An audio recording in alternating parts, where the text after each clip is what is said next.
Hello বন্ধুরা, welcome to only sports view. তো এই ভিডিওতে আবারও আইএসএল নিয়ে কথা বলতো। আইএসএল ইমার্জিং প্লেয়ারের অ্যাওয়ার্ডটা কে জিততে পারে এই মরশুমে, তো সেই বিষয়টা নিয়ে একটু আলোচনা করব। তো এমন চারজন ইয়ং প্লেয়ার যারা এই সিজনে দুরন্ত পারফরমেন্স করেছে, তো তাদেরকে নিয়ে কিছুটা আলোচনা করব। তো তাদের স্ট্যাটগুলো একটু দেখে নেবো। তো ভিডিওটি সবাই শেষ পর্যন্ত দেখতে থাকো। আর চ্যানেলে নতুন হয়ে থাকলে চ্যানেলটি সাবস্ক্রাইব করে পাশে থাকা বেল আইকনটিকে অন করে পাশে থাকো। তো ইমার্জিং প্লেয়ার অ্যাওয়ার্ডটা তাকেই দেওয়া হয় যেই ইয়ং প্লেয়ারটা সবথেকে ভালো পারফরমেন্স করে পুরো সিজন ধরে। তো ইমার্জিং প্লেয়ার অ্যাওয়ার্ড দেওয়ার ক্রাইটেরিয়া হলো যেই প্লেয়ারটার বয়স 23 বছর বা 23 বছরের কম, তো তাকেই দেওয়া হয় ইমার্জিং প্লেয়ার অফ দ্য ইয়ারের পুরস্কারটা। তো 23 বছরের বেশি হলে সেই প্লেয়ারটা পাবে না। তো সেই জায়গায় 23 বছর কিংবা 23 বছরের কম থাকতে হবে ইমার্জিং প্লেয়ার অ্যাওয়ার্ডটা জিততে গেলে। তো সেই জায়গায় চারজন এমন ইয়ং প্লেয়ারদের নিয়ে আলোচনা করা হয়েছে যারা দুর্দান্ত পারফরমেন্স করেছে এই সিজনে। তো সেই চারজনের মধ্যে 4 নম্বরে রয়েছে করু সিং, কেরালা ব্লাস্টার্স এফসির প্লেয়ার। তো দুরন্ত পারফরমেন্স করেছে কেরালা ব্লাস্টার্স এফসির হয়ে এই সিজনে।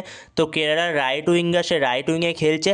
তো দুরন্ত পারফরমেন্স করেছে এই সিজনে। তো যেখানে কেরালার হয়ে করু সিং ম্যাচ খেলেছে মোট 13টা এবং গোল করেছে একটা, তার মধ্যে অ্যাসিস্ট আছে 4টে, আর সাকসেসফুল পাস খেলেছে 248টা, চান্স ক্রিয়েট করেছে 11টা, সাকসেসফুল ড্রিবলিং করেছে 14টা, মোট টাচ খেলেছে 483টা, ডুয়েলস উইন করেছে 44টা এবং রিকভারিজ করেছে 42টা। তো সেখানে এই করু সিংয়ের দুরন্ত একটা স্ট্যাটিস্টিক রয়েছে এই সিজনে। তো ভালো পারফরমেন্স করেছে এই করু সিং। তো সেখানে আমি এই করু সিংকে 4 নম্বরে রেখেছি ইমার্জিং প্লেয়ার অ্যাওয়ার্ডে। তো এরপরে 3 নম্বরে যে প্লেয়ারটাকে রেখেছি তার নাম হচ্ছে দিব্যেন্দু বিশ্বাস, মোহনবাগানের প্লেয়ার।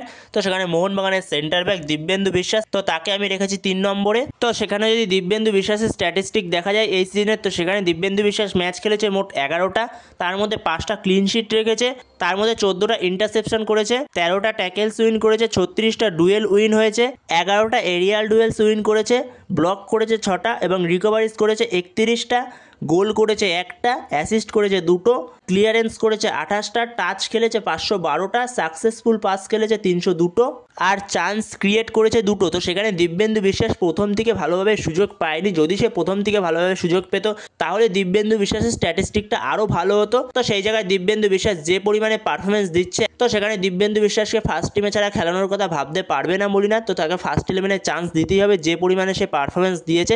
তো সেখানে আজ যে ম্যাচগুলো পড়ে রয়েছে মোহনবাগানের হাতে, এখনও সেমিফাইনাল ফাইনাল রয়েছে, এছাড়াও লিগের ম্যাচ রয়েছে আরও 3টে মতো। তো সেখানে দিব্যেন্দু বিশ্বাস যদি সেই ম্যাচগুলোতে ঠিকঠাক পারফরমেন্স করতে পারে তাহলে সেই দিব্যেন্দু বিশ্বাস সে 1 নম্বরেও চলে যেতে পারে।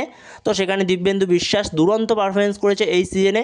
তো আগের সিজনেও সে ভালো পারফরমেন্স করেছে, তো এই সিজনে সে ধারাবাহিকভাবে ভালো পারফরমেন্স করে গেছে। তো সেখানে কোচ তাকে যখনই চান্স দিয়েছে না কেন তখনই সে নিজেকে প্রমাণ করার চেষ্টা করেছে। তো সেখানে দিব্যেন্দু বিশ্বাস সে অনবদ্য। তো সেখানে সেক্ষেত্রে দিব্যেন্দু বিশ্বাসকে আমি এই মুহূর্তে 3 নম্বরে রেখেছি। তো এরপরে 2 নম্বরে যে প্লেয়ারটাকে রেখেছি তার নাম হচ্ছে পিভি বিষ্ণু, ইস্টবেঙ্গলের উইঙ্গার।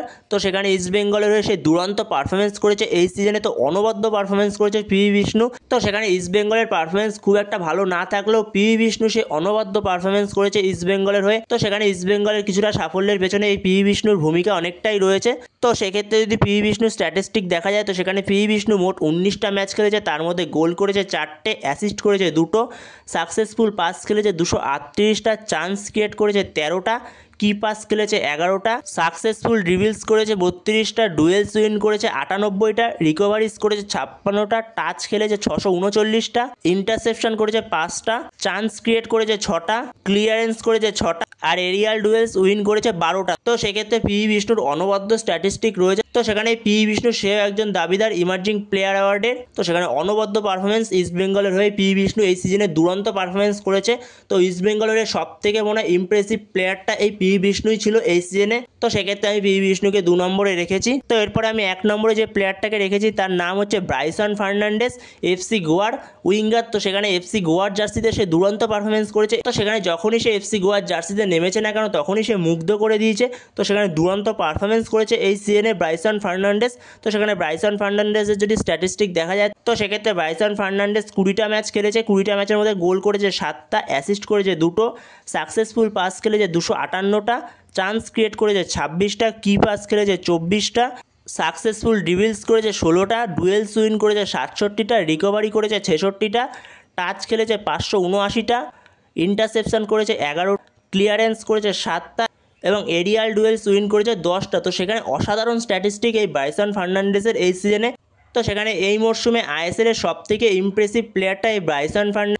তো সেখানে এফসি গোয়ার জার্সিতে এই ব্রাইসন ফার্নান্ডেসের দুরন্ত পারফরমেন্স ছিল। তো অনবদ্য পারফরমেন্স করছে এই ব্রাইসন ফার্নান্ডেস, তো এখনও পর্যন্ত সে অনবদ্য খেলে যাচ্ছে, যখনই চান্স পাচ্ছে না তো সেখানে সে পুরো নিজের সেরাটা দেওয়ার চেষ্টা করছে। তো সেখানে এই ব্রাইসন ফার্নান্ডেসকে আমি 1 নম্বরে রেখেছি।